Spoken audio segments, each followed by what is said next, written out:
go, bitch. Johnson, you act stupid. I'm sick of your fake ass bitch. Get your raggedy all ass up out of here. Love and Hip Hop, Season 6, Episode 4. Last night's episode was a little dumb. It wasn't even a little dumb. It was all kinds of just stupidity and fuckery. And I was a little buzzed. And that didn't make it better. Last night, Momma Dee was in the house, and she wasn't crazy last night. She went to go see the Bam because Scrappy and the Bam, they having some issues. The Bam is mad because whenever her and Scrappy get into an argument, he'll get up and leave. And she just had like some recent tragedies, like she lost a family member. She thought that the engagement would be a happier time in her life. So Momma Dee is there, and Momma Dee, like I said, she's sane this week. She good this week. And she crying. She's like, well, is there anything I can do for y'all? Because the queendom needs y'all. Bam is like, I don't know what we can do. I don't know. So later in the episode, they cut to Scrappy talking to some girl. And the girl is like, well, you need to tell her about us. Have you told her yet? And Scrappy's like, nah, shorty, nah, yeah, shot, nah. And then somebody yells, cut. So it's all a scene for some... I don't the fuck know. He was talking to the girl. He's known this girl for a while. Her name is also Jasmine. And she's telling him like, yeah, you gotta work on it. You know, if y'all love each other, y'all gotta work on it, and whatever. Scrappy and Bam both have trust issues, and they're finding it hard to get over those issues to move forward with their wedding.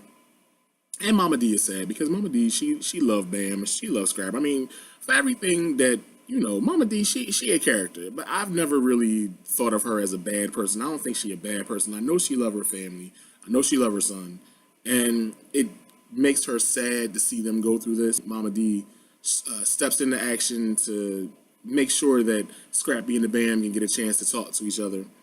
So she calls Scrappy's dad and his stepmom and Bam, and Scrappy comes over. And they all sit together and they start talking about what the issues are. And the main issue is that they argue a whole lot. Bam, she gets upset when Scrappy walks away during the arguments. And Scrappy's like, well, I don't necessarily want to be arguing with you all the time. Like, I don't want that negative energy in my life. So that's why I got to leave. I got to like get out of the space. I got to go collect myself. And she like, she just doesn't appreciate that, and she doesn't want him to do that anymore, and he doesn't know what else to do but that. And at the end of this scene, unfortunately, they can't resolve anything. So Bam, she gets up and she walks out, and that's the end of their scene. It was a really quick scene. It made me care because I like Scrappy. I'm not even going for it. I do like Scrappy. I mean, I'll make fun of the way he talk because, you know, he talk fucked up, but you know, when he not talking fucked up, he makes a lot of sense, and I understand what the brother be saying. And I like Bam. She looked like she only one of the girls on this show that got sense.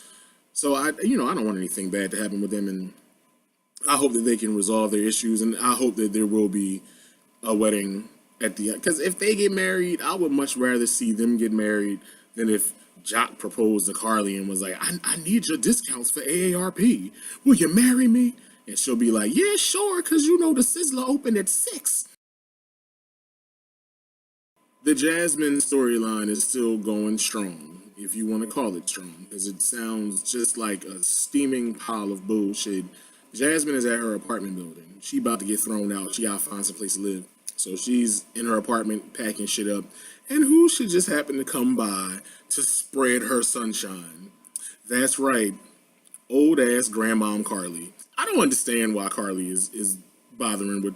Why is she fooling with this girl? Like, Carly, go sit down somewhere. Don't you got a sex book coming out? Shouldn't you be getting your titties done or something? Come on now with this bullshit. So she go over there, and Jasmine open the door. She's like, oh, the baby not here right now. He out. I'm like, well, where the fuck is he? I'm like, he's a baby.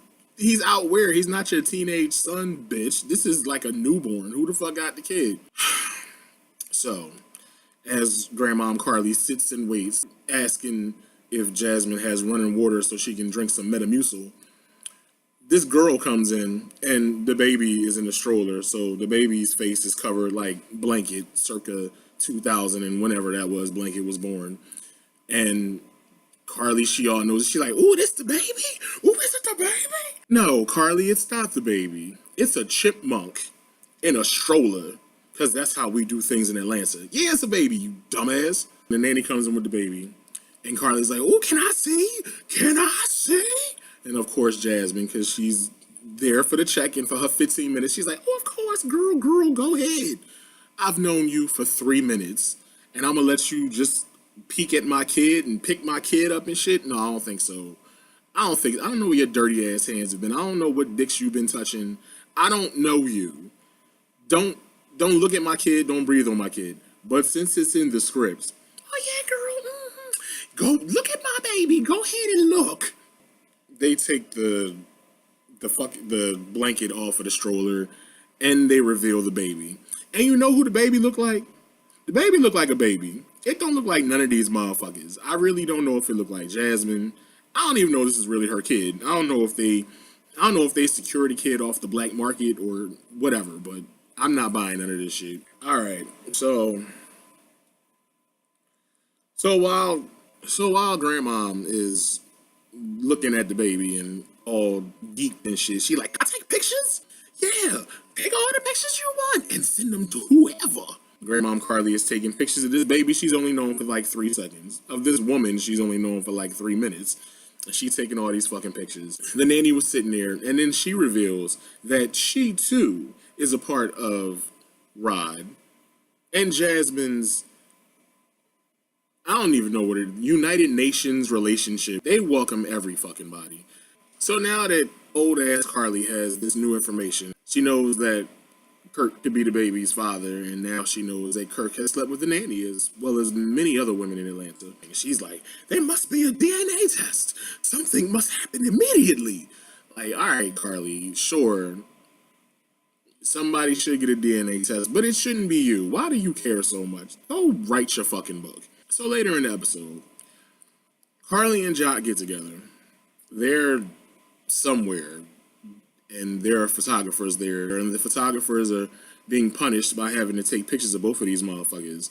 And then after they go away, Carly starts talking about what's going on with Jasmine. She's like, oh yeah, I found out that Kurt was fucking the nanny too. And Jock is like, oh word, oh alright. And then he just starts to kind of have flashbacks in his mind. And he said, I think I fucked Jasmine too. So he told Carly, he's like, yeah, I fucked her too. So Carly was like, what? No, I can't believe it. She hits him with a pillow. She calls him a hoe. And then, last night's episode was so whack. And dumb. Because that scene was dumb. This girl, Jasmine, she's sleeping with Rod. Because that's like her main dude. She slept with Kurt, a married man. And she fucked Jock. And Jock would fuck a piece of wood if you put hair around it. Clearly this girl is a hoe. And I don't say that to be slut shaming. I'm saying it because she's a hoe. Jock's a hoe. They all some hoes. Kirk's a hoe. It's just the motherfucking horror showcase. Let's not forget, at the end of the last episode, Tommy and Dime, who are now the best of friends, they got together to go on this double date. And Tommy shows up with Jock, super hoe. So Jock comes in, he's like, oh, I ain't know what's going on, hey, I'm just here, pussy's free. Tommy was like, I'm doing this to get back at Carly, cause fuck Carly. You don't get back at Carly by fucking Jock. You get back at Carly by cutting Social Security. So that segment ends. Tommy was in this episode quite a bit. She was a little bit mixed in with the drama that was going on with the new chicks. I don't like none of the new chicks. I don't like none of them. You ever been to Walmart and they have like their own version of shit? These new girls are like not even the Walmart version of the other girls. Remember No Frills? These are like the No Frills girls. Matter of fact, that's what they shall be referred to as, the No Frills girls. There was nothing special about none of them, really. And get me started on this Asian broad. Y'all ain't gonna like me after I start going in on this Asian broad.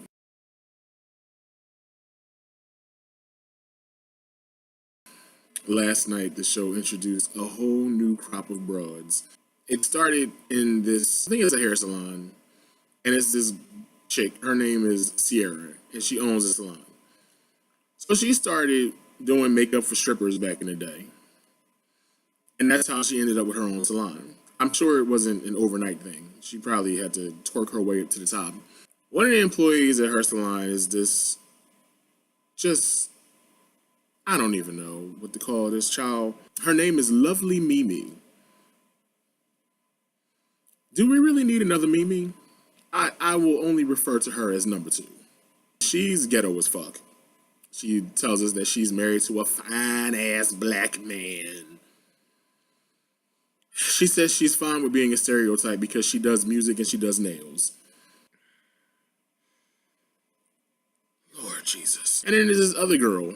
Her name is Mariah, but she don't spell it like the regular way. She had to spell it like the church way, Moriah, which just makes all of this sacrilegious and fucked up. Number 2 and Tommy, they get together. They're on this play date with their kids, and they start talking, and they have so much in common. So later in the episode, for whatever reason, Tommy, Dime, and number 2 are in the strip club, and they're tipping the dancers, and they having a good time. They got that machine that you put the ones in, and it makes, I don't know who invented it. I wish I would have invented that shit, because I'd be rich in the motherfucker. Money is flying everywhere, and asses is clapping, and everybody's having a good time.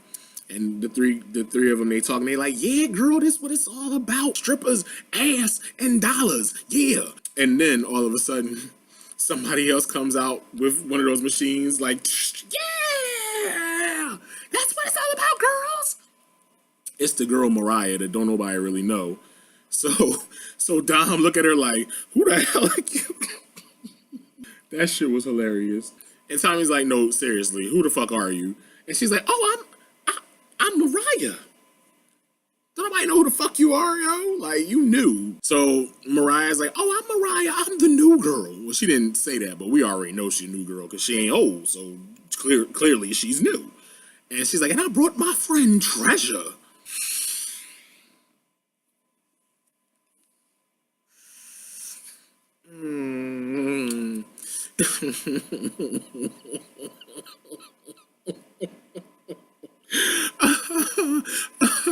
Your friend's name is Treasure? Really? What does she do? So Treasure's there. Treasure P. Treasure Pussy. Because she used to be a stripper too. Are you surprised? The stripper to regular woman ratio on this show is like 1,000,000 to 0. If you didn't used to strip or used to sell pussy, you can't be on this show. Or if you weren't in a porno, or if you weren't a thought in videos or life, you can't be on this show.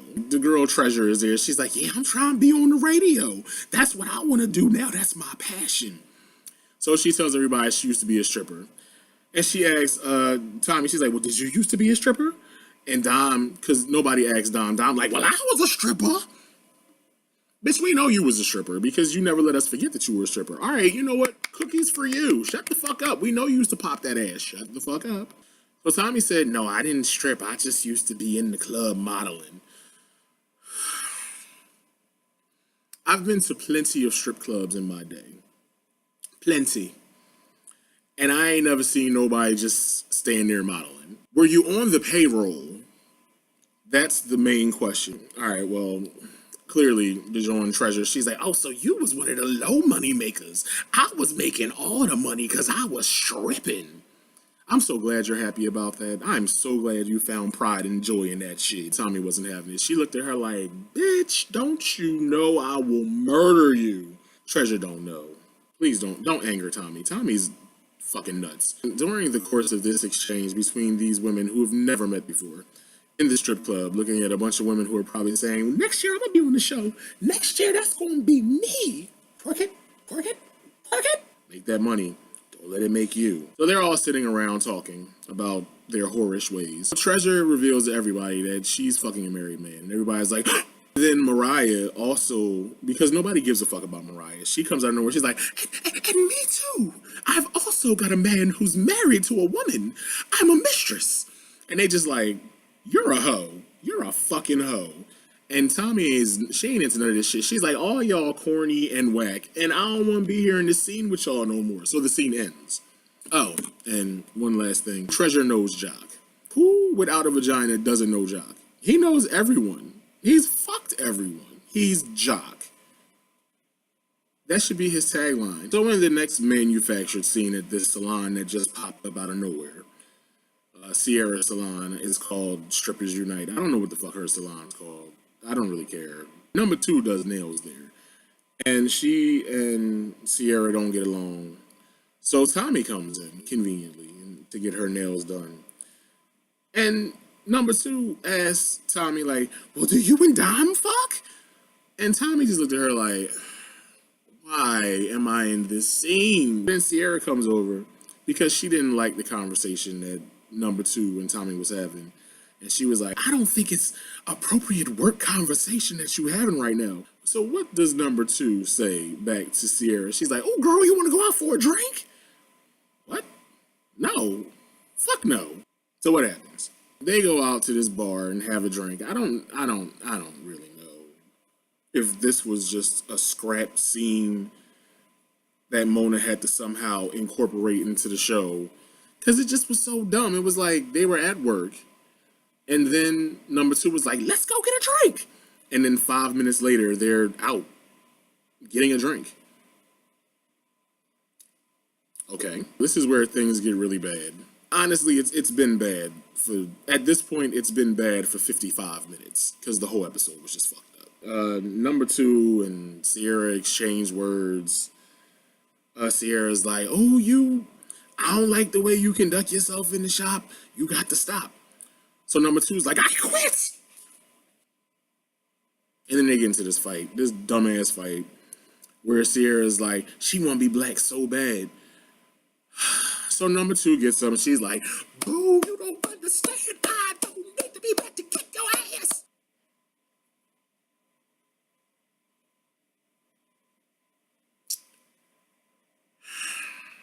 I will not continue with the review for the rest of this scene because that was the high point for me. And after that, nothing else mattered.